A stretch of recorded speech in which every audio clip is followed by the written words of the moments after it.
Sacred moments. Sacred moments with you. Sacred moments. Yeah. Enter in sacred moments. I'm here in this space on this day with you. I'm here in this sacred space witnessing the morning dew. Sacred moments. In voice and in victory, we will share our thoughtful view, conversing and even challenging things we thought we knew. Sacred moments. With expectancy and excitement is this time set aside. Won't you enter in with us? And come on, let's take this ride. Riding the waves of wonder and whimsy, we're not here to do silly or flimsy. We're sacred moments. We are here open to listen and engage and converse. You know I'm going to keep the triune God in sight and first. I'm here with you on this holy mountain of meaning, sharing vows and syllables, discussing powerful gleanings. It's sacred moments. With songs and sonnets and poems and prose, this is not just another one of those radio shows. It's sacred moments. It's sacred moments with me as your host, here to clear and create and commune with you from coast to coast. It's sacred moments. Enter.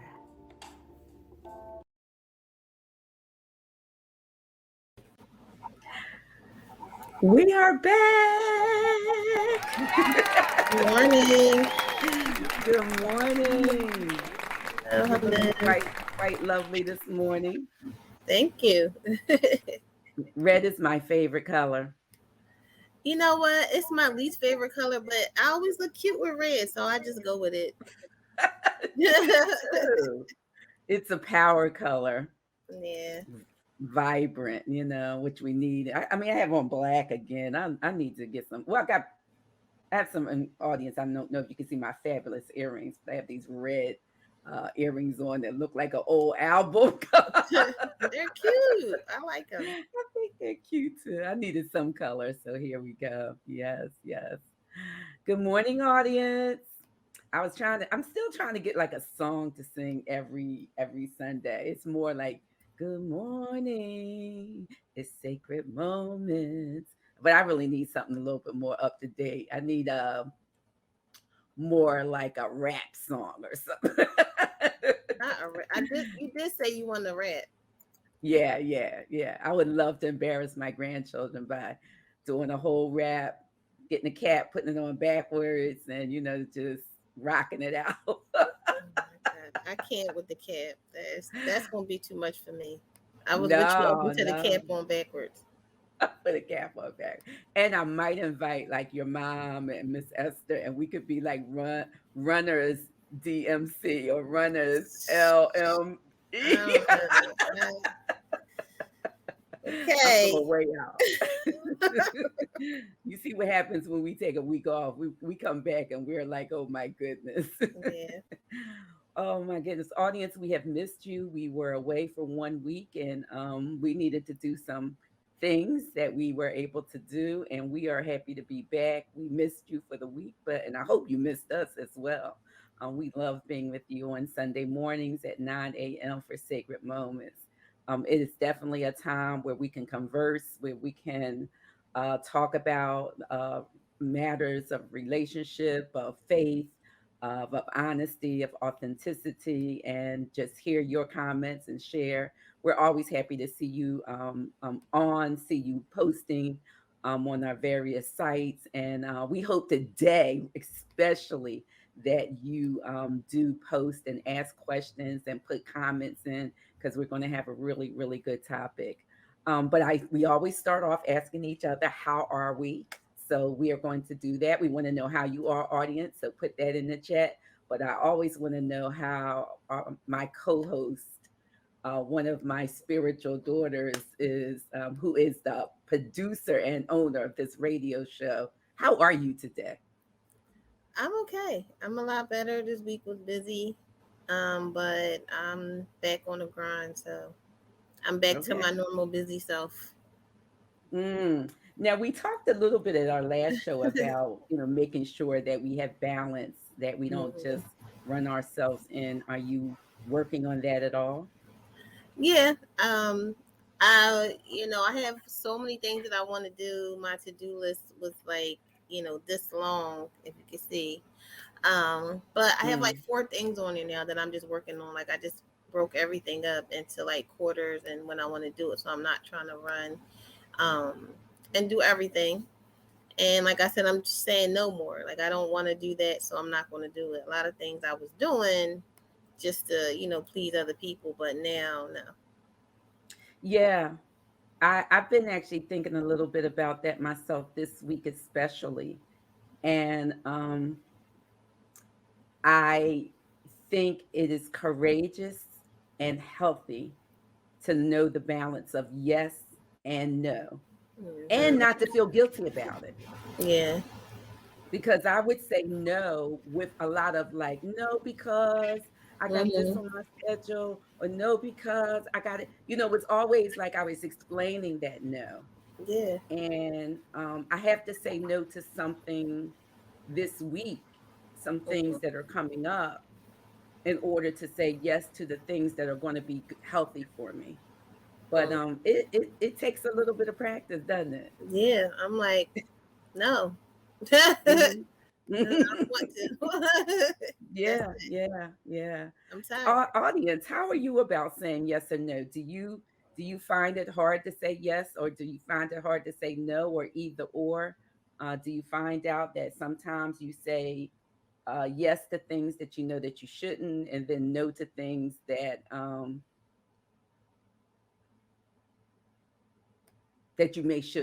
you should have? So I think I'm trying to say what's your balance there? Yeah. You have balance. Yeah, yeah.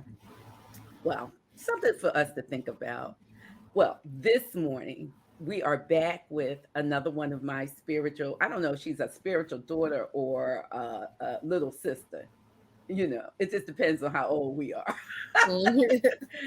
But I do say daughter because she calls me mother, for that spirit.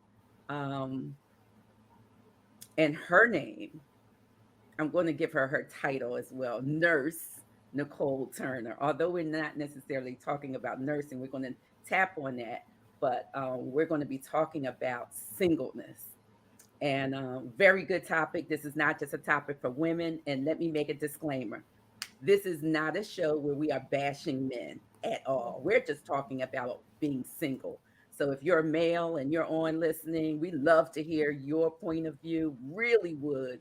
But we are just talking about being single. So if you're married, if you're currently single because you're divorced or widowed or never married, it's a conversation that we can all have. We're going to talk with my spiritual daughter, Nichole, nurse. I call her nurse because she is a nurse, Nichole Turner. And we may actually have a few people that will be chiming in on this topic. So we're going to be happy to receive them if we can get them in the room as well. If not, we can hear their voice. We're working that out as we are talking right now. But for the moment, right now, we're going to ask for Nichole Turner to come on in the room, and we're going to chat with her for a few minutes and see what we're going to talk about today, the topic of singleness. Come on in the room. So we're gonna bring Nichole in, and we also have a special guest that you can introduce. I see her on there as well. Oh, good, good, good. All right. Our special guest has popped on. This is wonderful. Another one of my children, Lord have mercy. They're piling up. Her name is Mezeran, and I mean, she is just a firecracker. She has a lot to say about a lot of things. She is intelligent. She is exciting. And she is sitting in the dark a little I bit. know. I should probably turn the light on. Right? I look a mess. We're going to get some lighting on her, and we're going to have her come on in the room as well. So while we are waiting for her to bring in the light of the world, I'm going to sing at least 1 or 2 times during the show. Y'all just go ahead and put up with me. There she is, looking absolutely beautiful, looking like her son. That's all I'm going to say. And we're going to just have this conversation. Y'all ready? Y'all ready to talk about what it means to be single? Speaking of, okay, listen. First, before I get started, I want to just tell you a little bit about Nichole in reference to nursing. Well, Nichole has had a relationship with the Lord for a very, very long time. She said she started walking with the Lord at age 26.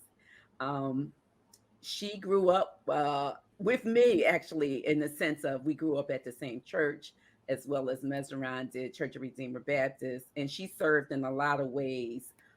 Interesting enough, so we're talking about being single. She served on the women's ministry, Girl Scouts, and the marriage ministry. And if I'm not mistaken, you were one of the leaders of the marriage ministry at the time. Yeah. How about that? So here we are.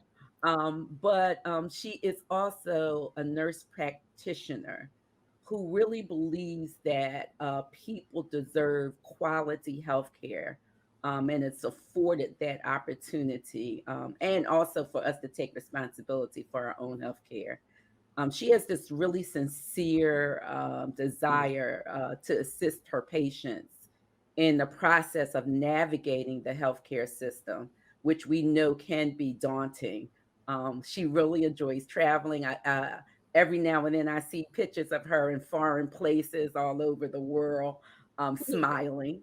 Sometime when you're single, you can just pop on a plane, I guess, and just, head to Dubai. I don't know.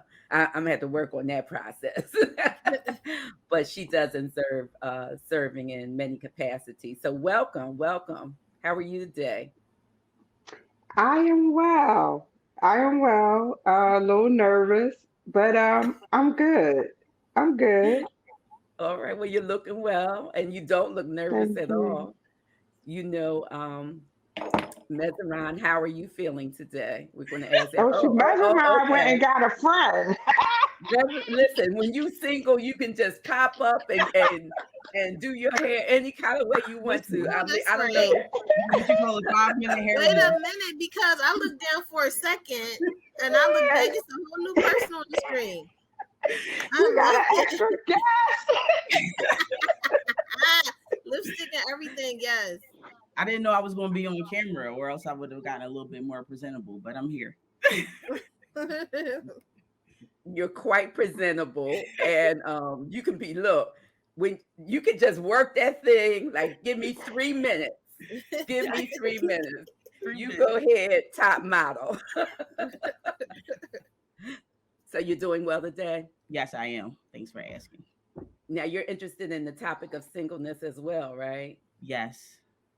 So I want to say something here. Okay. Nichole, it must have been a couple months ago.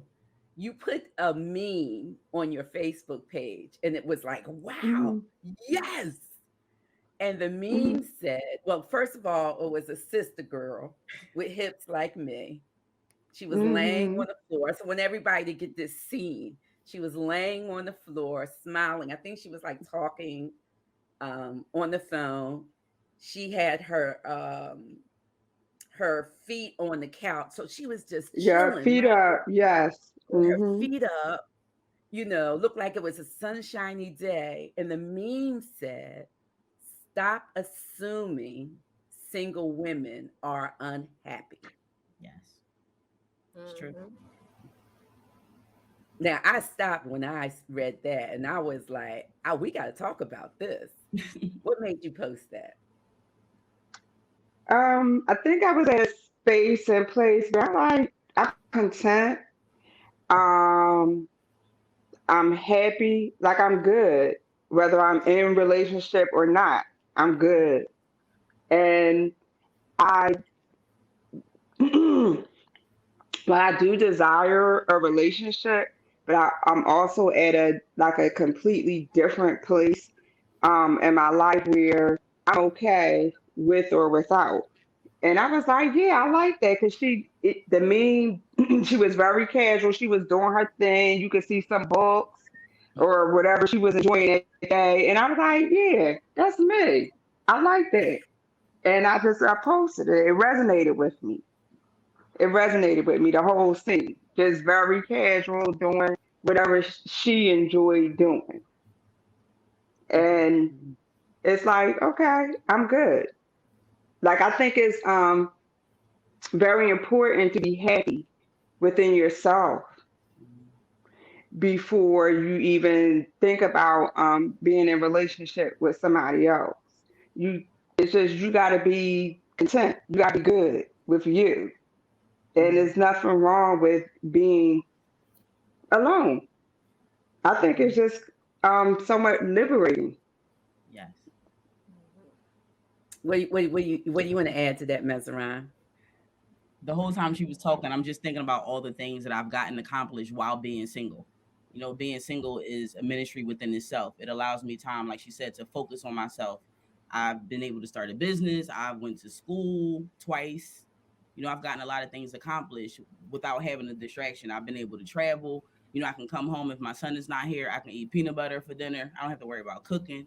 You know, those small little things are the good parts about being single. So I don't know where the stigma came from that you have to have a man or be in a relationship to be happy, because it's so untrue. There is happiness in singleness also. And everybody's not meant to be in a relationship. Some people will die never being married or never being in a relationship, and that's okay. They can still thrive in life. Yes, I agree. Mhm. Now I, see now go ahead. Go ahead. I just let me add this though. I was married for almost 16 years.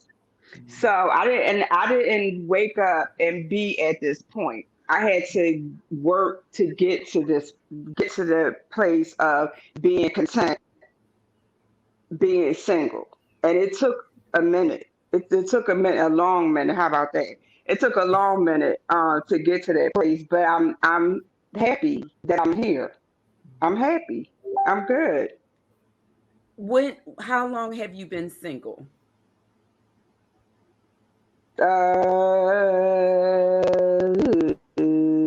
Almost off and on, almost 4 years. Okay. Okay. Okay. Hmm. Mm-hmm. I just had So a what? conversation with my friend last night. I'm married now. I was also divorced, so this is my second marriage. But I was just saying it's hard being married because you kind of like you were saying you have to consider other people's feelings all the time, and that not to sound selfish, but sometimes you just want to do what you want to do without considering somebody else. Like if you don't feel like cooking or you just don't, you could just go to bed, but now you're looking at somebody else who's looking at you like, what are we going to eat? What are we going to do? And it's like, I want to lay down. Like, I want to watch Netflix. Right. I Um, ate already. yeah, like I'm good. So I think I see the blessing in being single, I guess because I'm married. And I'm like, hey, and when my father passed away, I used to always mess with my mom about her. Don't bring no Mr. Charles in here, You playing did with say her. that. But I used to always be, playing with her. But she was like, I'm good. Like, I ain't got to cook for nobody. I ain't got to worry. If I don't feel like cleaning up, I ain't got to clean up. And I like, kind of envy that a little bit. Like, yeah, that is true. Now you got to be like, well, how do you feel? Well, I didn't mean to make you feel that way. Like, it's annoying. I, I think it's blessings to both, to both. Um, I do feel like after you're single for a certain amount of time, like I enjoy my own space. Sometimes I look around at my own stuff and be like, yeah, who you got? Like, how you gonna give up all of this? How you gonna fit somebody? You gotta make room for somebody. And I'm like, I don't know if um sometimes I'm like, I kinda like this. Cause I do when I get ready, I get up and go. If I want to travel, I don't have a problem traveling by myself.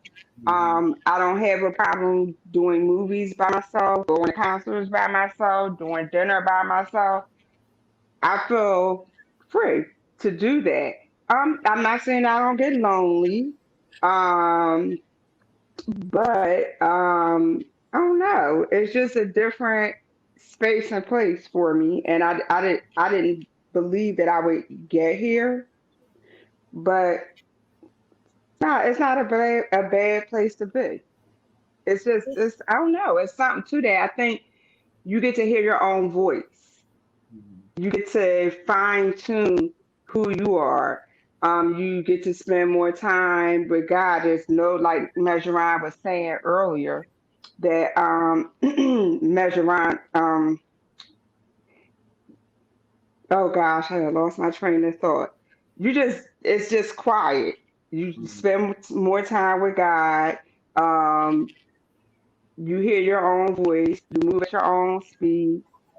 It's not, it's not a bad thing. It's just not a bad thing.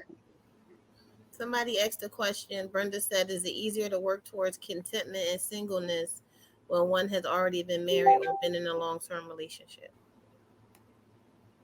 I think Mezzanine can answer that.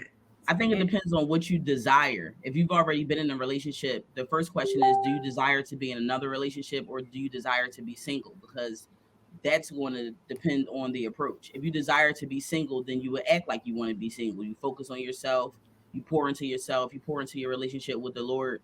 If you want to be in a relationship again or ultimately desire to get married again, then you would act accordingly.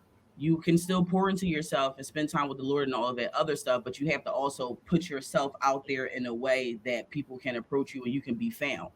No one's going to find you sitting in the house every day watching Netflix, but you can be found going to the gym, going to the supermarket, going to the theater, going on vacation. You never know where you may meet somebody. So it really just depends on what path you want to take in life. Do you think it's a culture thing? I'm sorry. Go ahead. Do you think it's like a cultural thing? As I read somewhere, I can't remember the article, that like white women are raised basically to be wives, like they're groomed to be wives, whereas black women are basically like raised to be independent, take care of yourself. So it's easier for you, as a black woman to kind of accept the fact that, okay, whether you were in a relationship or not, I'm single now, let me embrace that, where white women are kind of like looking for that husband family structure? Or do you think it's just because of who you are, like the individual person? I don't think it's a cultural thing. I think it's a familial thing. I know for me, growing up, my grandmother from a very young age taught me how to cook, taught me how to clean, how to sew, things like that. And back then, I didn't like it, but as I've gotten older, I realized these are the things that are essential to run a household, and not just having a husband. But I have a almost 17-year-old son who needs to be taken care of. So I don't think it's a cultural thing, because black women are raised to have husbands. It depends on what you see growing up. I was raised in a family where there were a lot of single women. They desired to have husbands, but a lot of them just ultimately didn't get married. But if you grew up in a family where you're raised in a 2-parent household, everyone is married, then you probably would gravitate a little bit more towards that. My mother was a single mother almost all of my life. So I saw a strong black independent woman that was able to go to work and handle things and hold the household down. So I had to automatically do that when I got older and became of age to have my own family. So I think it's based on. I grew up with two sides. So my mom was a single parent, but we lived with my aunt who was married. So like my aunt was more like my grandmother, because she was like almost 30 years older than my mom. So like, and so her and her husband were like my grandparents. So I saw in some sense what it was like to see that, he died when I was 6, so that ended. But I think that what I got mad about is that I never was a person that actually wanted to be married. So like, I thought I should get married. This is a fallacy that when I got married, I kind of thought, well, you know what, girl, it's right time for you to get married. You ran around You did what you wanted to do, when you wanted to do it, how you wanted to do it. And I had 2 children at the time, but I still like boys and men. And so, okay, we paint that picture. But then I got married, and then my marriage ended, and now I'm single. And I was like mad with my own self because I ain't never really want to be married in the beginning. So Right. I'm like, dang, and it's gonna end. But like Nichole, I had to learn. I think in my singleness, I've learned more about myself as a human being.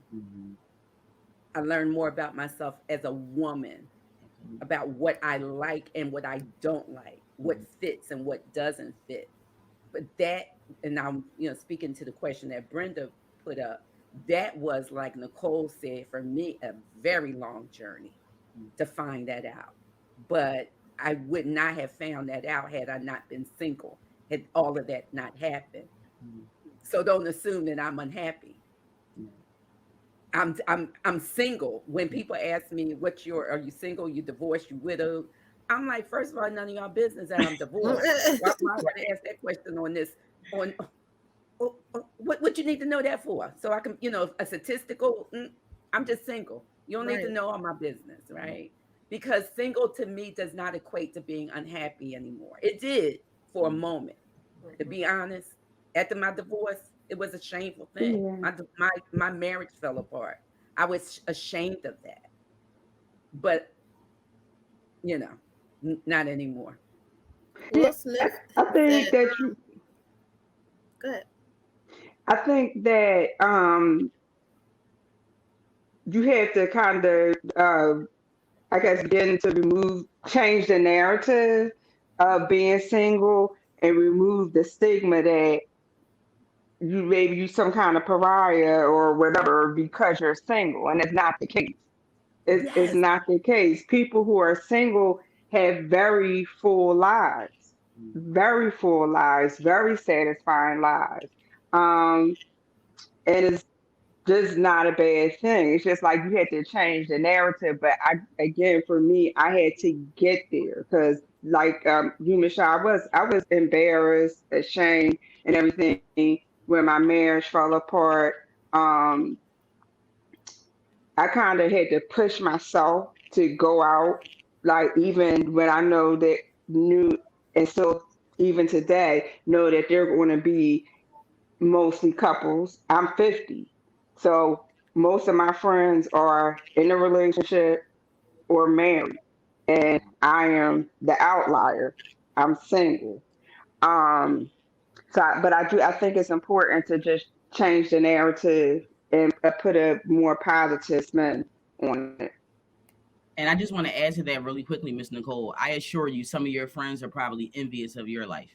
Your married friends are probably wishing that they could be single, that they can just get up and go. They didn't have the responsibility of a husband and a marriage. So you're right about it not necessarily being a bad thing because it depends on how you look at it.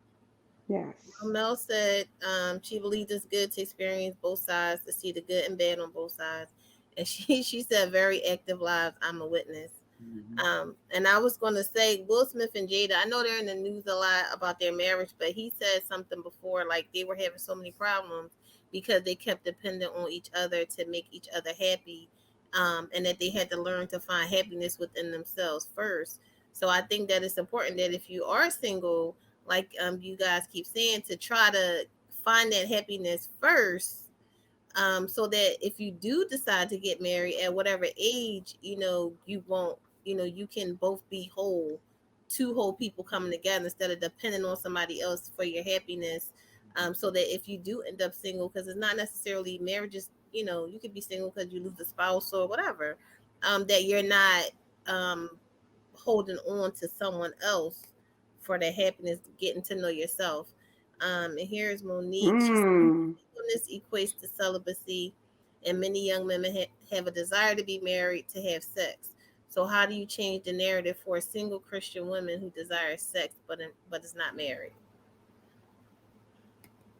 Hmm. That's Um, I think that the church can do a better job mm, of looking at and talking about sexual experiences as well as relationship experiences. Mm.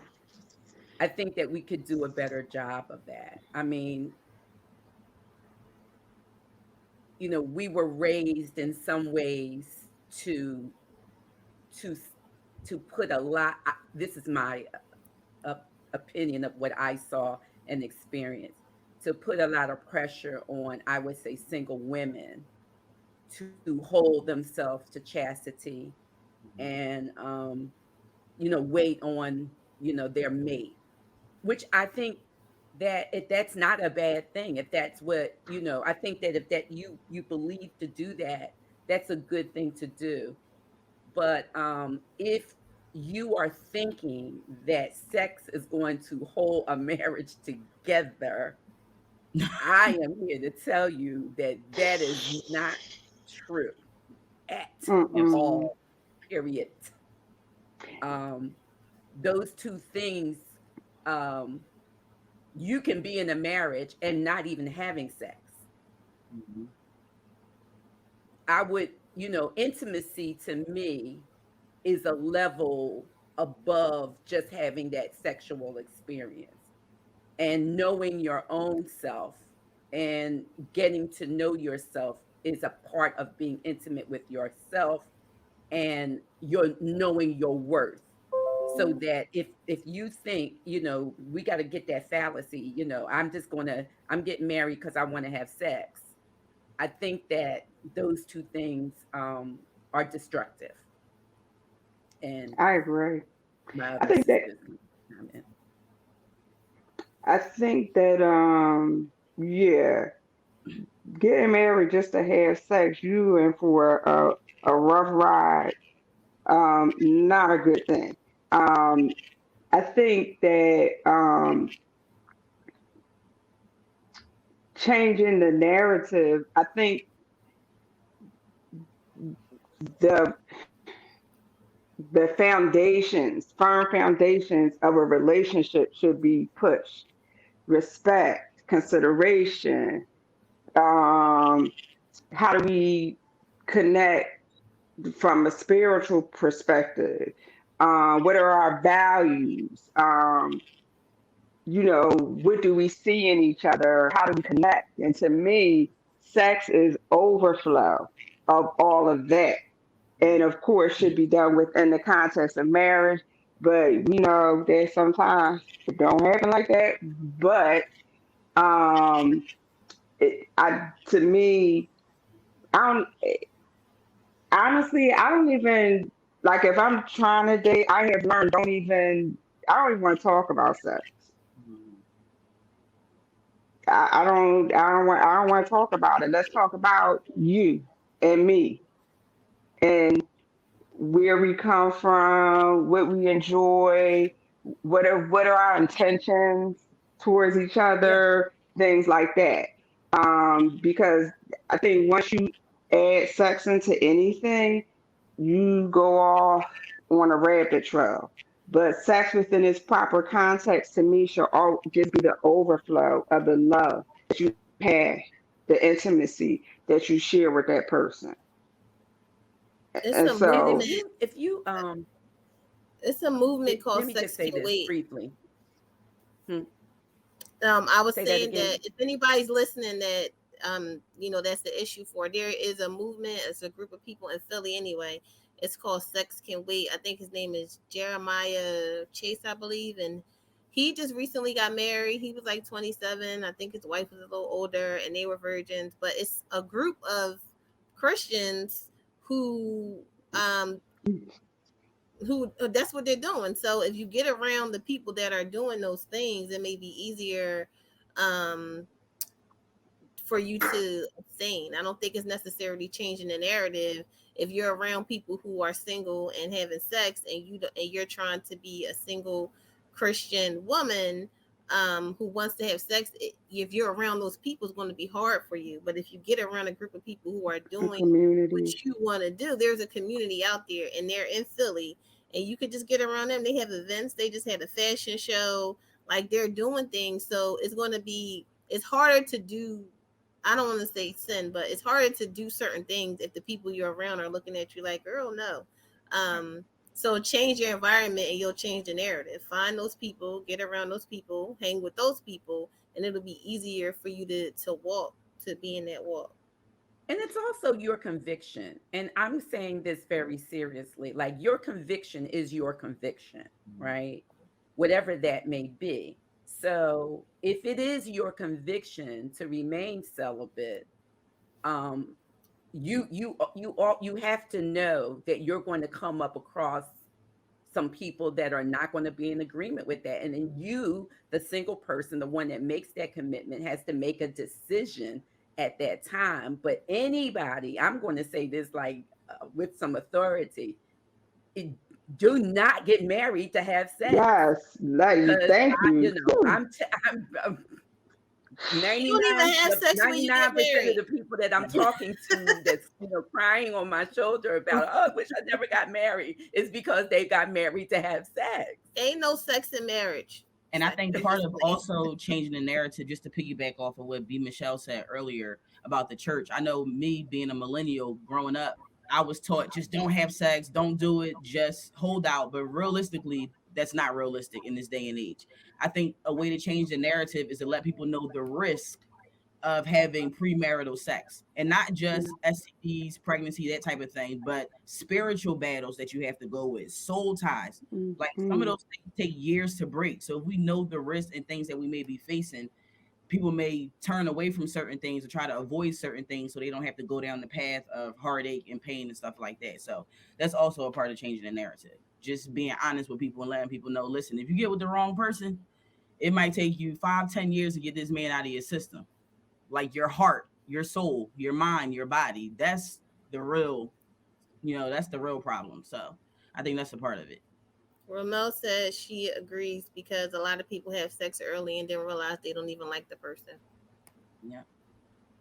Yeah. I mean, your body can be responding in that moment, quite well. And then 5 minutes later, you be like, dang, I don't even like them like we talking real stuff, right? I don't even like them like that for real because of what Nichole said, because the other connections are missing. Mm-hmm. So I just think that whatever decisions that we make about our mind, our body, and our spirit, we should hold to those convictions. And I do think that even as being Christian women, some of the kind of to answer Monique's question too, some of the issues are when we date Christian men. Now, and this again, this is a disclaimer. We are not talking about all Christian men or all men in general. But the disclaimer is, and that's the disclaimer, but there have been too many times, even in my own personal experience, where, the man would say, well, if you don't give it up, Somebody else will. sister right down the aisle waving her hand saying, praise the Lord, will. Bye. And so that's something, and that's exactly what has happened. So we have to be, but if it's my conviction, right? I have to say, what is my conviction to this? Because this is what I want to do with my body. Right. And so that's my comment there. Nichole, my question to you is, I know you said after you got divorced, you had to work on being content with being single before you got married. Was your aspiration to be married, or were you okay with being single then too? No, I want to be married and have kids and be independent. They don't even go together, do it. I desired to be married. I wanted to have children. I I felt like for me, I wanted to change the trajectory for my family, coming from a family much like Michelle and Mejeran. We had, can't remember nobody that was married out of the women on my mother's side of the family. Strong Black women, single, maybe boyfriends. My mom was married to my father at some point, but um, I wanted to change the trajectory for my children and for my family and be the example. And yeah, I desire to be married and have a partner and stuff like that. Yeah, that was a thing for me for a long time. I enjoy being married. I enjoy being a wife. I enjoy being a mother. But when things went bad, they kind of went bad. Like it was like a slow death, a very slow Mm. death. And I think after the divorce, I wanted to fill that void because I had been in a relationship for almost 20 some years. You looking to fill the void, you doing some dumb stuff, and then you kind of like you go through the rejection piece and all of that. But I've gone to counseling. I had to kind of change my perception and how I was looking at where I found myself. Mm-hmm. And I had to find myself again. I had to find myself. I had to build myself up, and it's just taking a minute. But yeah, I wanted to be married. I did. I Um, did. Adriana, do you want to be married? Or are you cool with? You seem like you're doing your thing right now. That might slow you up. Honestly, growing up, I just always assumed it would just happen. It wasn't something I really honestly put much thought into. I just figured I'll position myself. Eventually somebody will find me. But now that I'm almost 35, marriage sounds nice. It's kind of like a bucket list item for me. Like, oh, can I get a husband? Can I do it? But will I die if I don't get married? Absolutely not. I live Mm, a very healthy lifestyle. I'm much like Miss Nichole. I travel a lot. I go out into just the city alone a lot by myself. So I don't need a partner to have a good life. But it would be nice. Also, and due to the fact that I'm so independent and I'm actually now currently in a relationship and have been for the last 8 months, I'm seeing how independent I actually am and how much I rely on myself. And it's a struggle to mesh with a partner who's also very independent and used to taking care of themselves and learning how to find equal balance. So yes, marriage would be nice. If it happens, great. I think I'll be a good wife. If it doesn't happen, that's fine too. I have a lot of countries to cross off of my bucket list. So We have two comments. Romel said the sad part is there are some churchmen who come at you like worldly men and they're in a position, I'm assuming a position in the church. And then she also says sometimes you go to church looking for comfort and some use that as praying, not bashing, but a lot of them have to do better. mm. So anybody want to comment on that?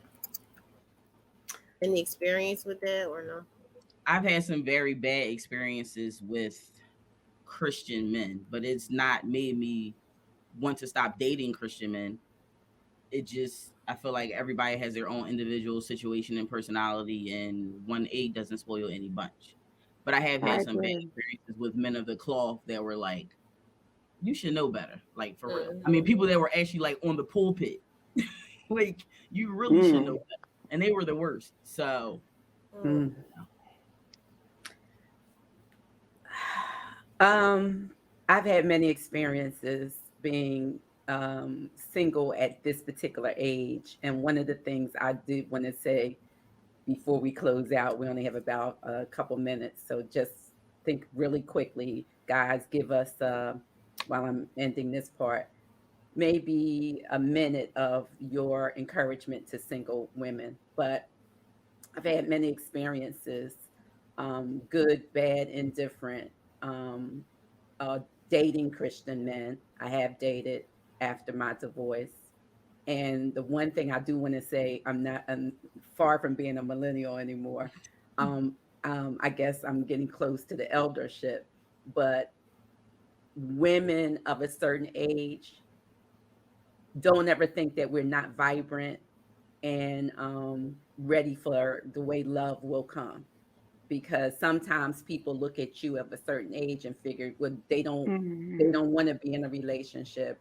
I don't know what. Some days I want to be in one. Some days I'm like, I'm good. I do feel really healthy physically, emotionally. But I just want to say for women of a certain age, don't think that we don't may not want to be in a relationship, and just because we are looking for one, that we're desperate, because we're not desperate. We're just like every other single woman. We begin, you begin to know your worth. You begin to know exactly what you want and what you can give, and you desire to be in a holy and healthy relationship. That's what I would say. But we're at the end of the show, so 30 seconds each.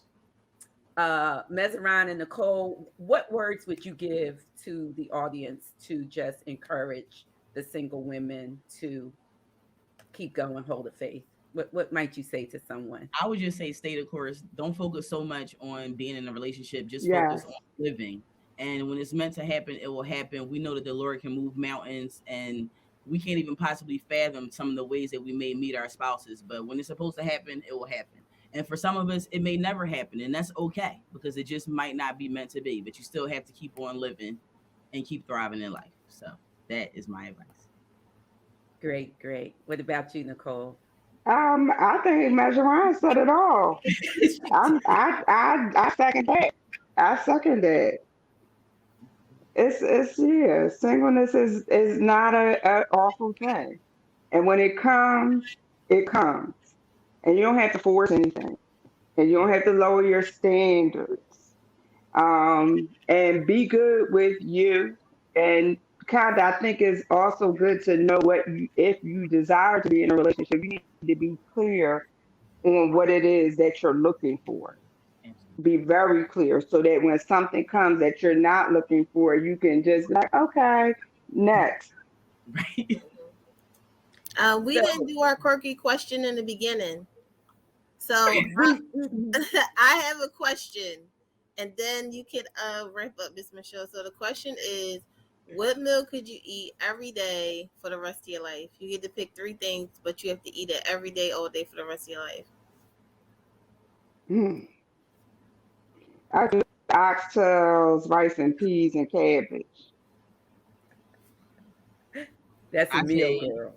steak, macaroni, and cheese, and asparagus. Mm, Asparagus. Or no, I'm transfer. I'm gonna trade out steak for lamb. I eat lamb a lot. Mm. Okay. wow.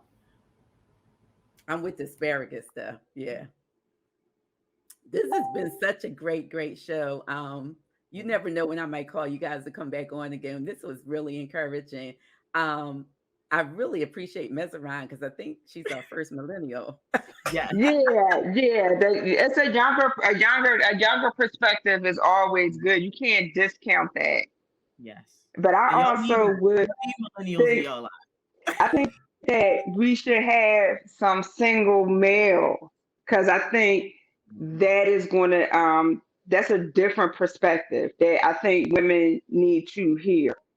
And we need to delve into that a little bit more because I think they experience some of the wants and needs and some of the angst of being single just like we do, but we as women kind of just think that they out doing whoever and whomever and they don't have some of the issues that we Hmm. experience as Yeah. single women. Yeah, it's a Well, reality. we may try to do that. And so stay tuned, audience. If you are listening and you think that you have a great topic or a topic that you want to hear or talk about, discuss on the show, we ask you to hit us up.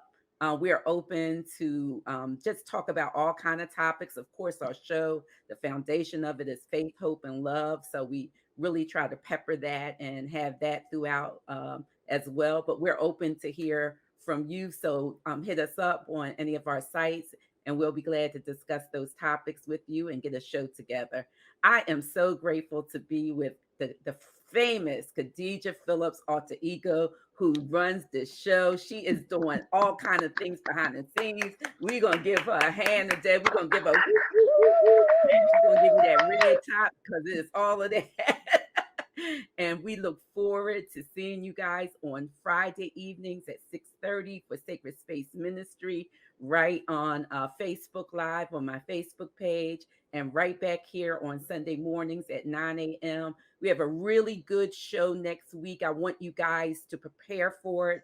We have a practitioner coming on talking about mental health, especially as we get near the holidays, especially as we've gone through almost 2 years of the pandemic. So we want to have some preparation to make sure that we're healthy mentally. So make sure that you join us next week. It has been a wonderful show. Thank you, the beautiful Mezeran. Thank you, the beautiful Thank you. Thanks for Nichole. having me. This Thank was you, fun. the beautiful and awesome Khadijah Phillips. And thank you, audience, for being with us. We look forward to seeing you next time. Go in peace and let peace rule your heart. Bye.